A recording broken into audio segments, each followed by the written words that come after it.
তোদেরকে সবাই জানে মারে দেবো, একটা ওকে বাঁচিয়ে রাখবো না। পরপর দুজন এখানে মারা গেছে আদিবাসী পরিবারে।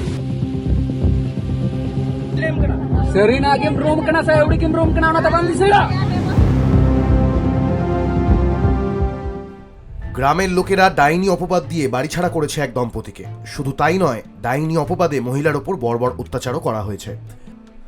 আদিবাসী মহিলাকে মারধরের অভিযোগ গ্রামের বেশ কয়েকজন মোড়ল মাতব্বরদের বিরুদ্ধে। একবিংশ শতাব্দীতেও মধ্যযুগীয় বর্বরতা। ঘটনাটি ঘটেছে পুরাতন মালদার ভাবুক গ্রাম পঞ্চায়েতের একটি গ্রামে। ইতিমধ্যে এই ঘটনায় মালদা থানায় 7 জনের নামে লিখিত অভিযোগ দায়ের করা হয়েছে। দায়ের করেছে নির্যাতিতার পরিবার।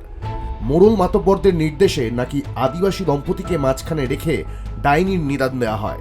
শুধু অপবাদ নয়, ডাইনি সন্দেহে তাদের ব্যাপক মারধর করা হয় বলে অভিযোগ। মারধরের ফলে নির্যাতিতা মহিলাকে জুতো পেটা পর্যন্ত করা হয়। মারধরের সেই ভিডিও সামাজিক মাধ্যমে ভাইরাল হয়েছে। অবশেষে নির্যাতিতা মহিলার ভাই ঘটনার খবর পেয়ে ছুটে আসে এবং বাঁচাতে গেলে তাকেও বেধড়কভাবে মারধর করা হয়। সঙ্গে ছাড় পায়নি তাদের সন্তানও। নিদান দেওয়া হয় গ্রাম ছাড়ার। ঘটনার খবর পেয়ে নির্যাতিতা দম্পতিকে উদ্ধার করে নিয়ে যায় মালদা থানার পুলিশ। মারধরের ফলে আদিবাসী মহিলা অসুস্থ হয়ে পড়েন এবং বাম চোখে গুরুতর আঘাত লাগে। এই মুহূর্তে নির্যাতিতা দম্পতি তাদের 2 সন্তানকে নিয়ে গ্রাম ছাড়া হয়ে রয়েছেন। গ্রামে ঢুকলে নাকি তাদেরকে খুন করা হবে, এমনটাই হুমকি দেওয়া হচ্ছে। বাধ্য হয়ে প্রাণের ভয়ে বাবার বাড়িতে আশ্রয় নিতে হয়েছে নির্যাতিতা পরিবারকে।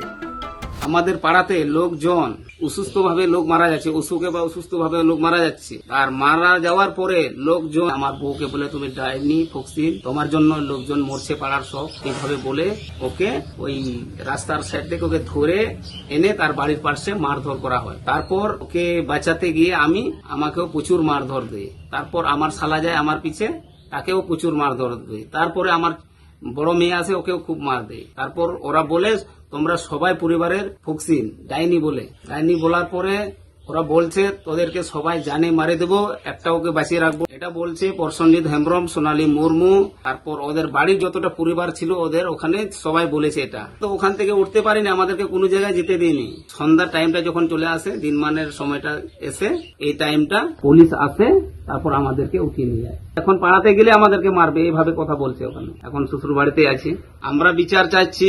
তারা নিজেদের গ্রামে নিজেদের বাড়িতে যাওয়ার জন্য প্রশাসনের কাছে আবেদন জানাচ্ছেন। পুলিশ ইতিমধ্যেই এই বিষয় নিয়ে তদন্ত শুরু করেছে। আমাদের গ্রামে লোকজন মরছে, মানে ও সুস্থ হয়ে মরছে, আর আমাদেরকে ডাইনি বলেছে। তো বলে মানুষকে আমি খাই নিয়েছি। তারপরে আমাকে মারলো, আমার মেয়েকেও মারলো। তো মেরে ফেলে দেব, আর এই গ্রামে তো ভিড়তেও দিব না। ওই গ্রামের লোককে আমাকে তাড়িয়ে দিয়েছে, যাইতে দিবে না, ঢুকতে দিবে না ওখানে। এখন বাবার বাড়িতে আছি। ঘটনায় বিজেপি বিধায়ক গোপাল সাহা জানান, আদিবাসী মহিলাকে ডাইনি সন্দেহে যে মারধরের ঘটনা, এটা অত্যন্ত নিন্দনীয় ও লজ্জাজনক। তিনি বিষয়টি শুনেছেন, গ্রামের মানুষদের সাথে কথাও বলেছেন, পুলিশকেও বলেছেন তিনি। আর পুলিশ ইতিমধ্যেই তদন্ত শুরু করেছে। গুনগাঁও আদিবাসী গ্রামে ঘটনা ঘটেছে, এটা বাঞ্ছনীয় নয়। পরপর দুজন এখানে মারা গেছে আদিবাসী পরিবারে। তারা আতঙ্কিত আছে, তাদের পারিবারিক অবস্থা মানে তারা শোকাহত তাদের পরিবার। তো সেক্ষেত্রে কেউ বা কারা হয়তো বলেছে যে এখানে ডাইনি আছে, এর মাধ্যমে ঘটনা ঘটছে। এবং পরবর্তীতে প্রশাসন স্টেপ নিয়েছে, পুলিশ এখানে এসেছিলেন, আইসি সাহেবের নেতৃত্বে পুলিশ বাহিনী এসে তাদেরকে নিয়ে গেছে।